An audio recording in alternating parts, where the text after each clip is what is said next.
একটা বার্তা দিতেই এই লাইভে আসা।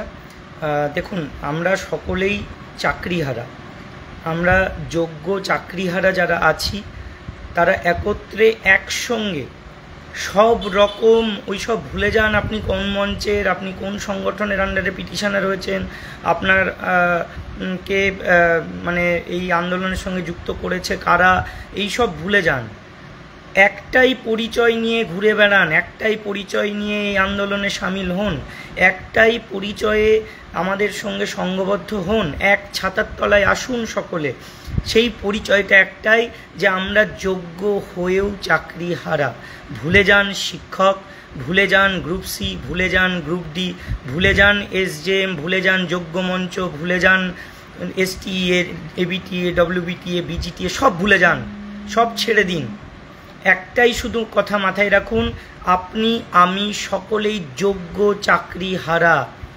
আনটেন্টেড যারা আছি একসঙ্গে এক ছাতার তলায় একইভাবে আমরা আন্দোলন করব, আমরা প্রতিটা পদক্ষেপ একসঙ্গে নেব।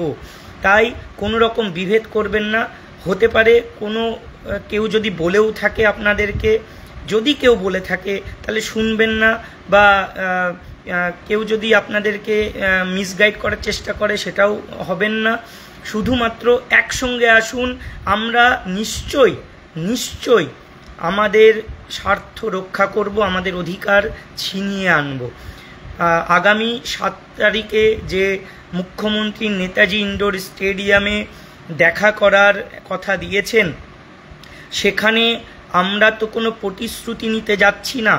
আমরা চাইব যারা আমাদের নিয়োগ করেছে, যাদের দুর্নীতির কারণে আজকে আমাদের চাকরিটা চলে যাচ্ছে বা গেছে, তাদের কাছে আমাদের দাবিটা স্পষ্ট করা, তাদের যে চিন্তাভাবনা সেটা আমাদের শোনা এবং আমাদের জায়গায় স্ট্রিক্ট থাকা যে কোনো মূল্যে রাজ্য সরকার আমাদের এই চাকরিটা ফিরিয়ে দেবে। আমরা একসঙ্গে ওখানে যাব। এটা কোনো মঞ্চের প্রোগ্রাম না, এটা কোনো সংগঠনের প্রোগ্রাম না, এটা যোগ্য শিক্ষক শিক্ষিকা শিক্ষাকর্মীদের একটা নিজের জীবন বাঁচানোর লড়াইয়ের মিটিং। সেখানে মুখ্যমন্ত্রী বা রাজ্য সরকারের যিনি সুপ্রিমো তার কাছে আমাদের জবাব চাইতে হবে, তার কথা শুনতে হবে, আমাদের দাবিগুলো রাখতে হবে, আমরা প্রশ্নগুলো করব, তার উত্তর উনি কী দেন সেগুলো দেখতে হবে। সেই বিচার বিশ্লেষণের জন্যেই ওখানে যাওয়া। তো একটাই কথা বলবো, আজকে শহীদ মিনারে আমরা আমাদের পক্ষ থেকে মানে যোগ্য মঞ্চের পক্ষ থেকে জমায়েত হওয়ার আহ্বান জানিয়েছি। আমরা কখনোই বলিনি যে ওখানে যোগ্য মঞ্চের পিটিশনাররা এসো বা যোগ্য মঞ্চের যারা আছো তারা এসো। আমরা বারবার বলছি সমস্ত যোগ্য চাকরিহারা, সেটা আপনি যেই হন না কেন, তারা একসঙ্গে শহীদ মিনারে আসুন।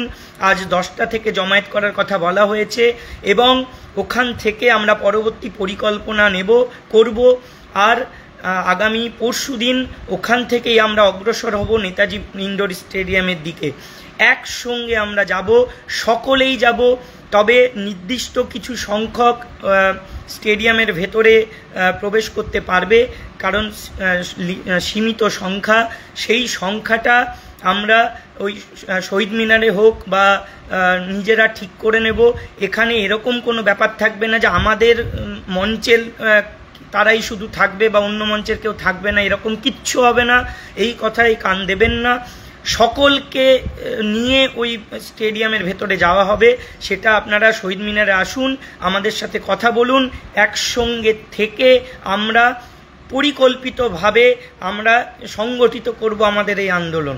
এই বার্তাটা দেওয়ার জন্য এই লাইভটা করা।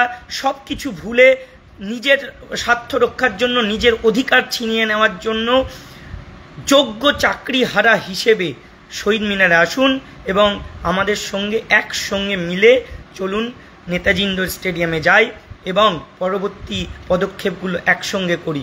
আন্দোলন কখনো ভেঙে গেলে চলবে না, আন্দোলন একসঙ্গে থাকতে হবে। আমরা এই জয় ছিনিয়ে নেবই যে কোনো মূল্যে, কাউকে ছেড়ে কথা বলবো না। ধন্যবাদ।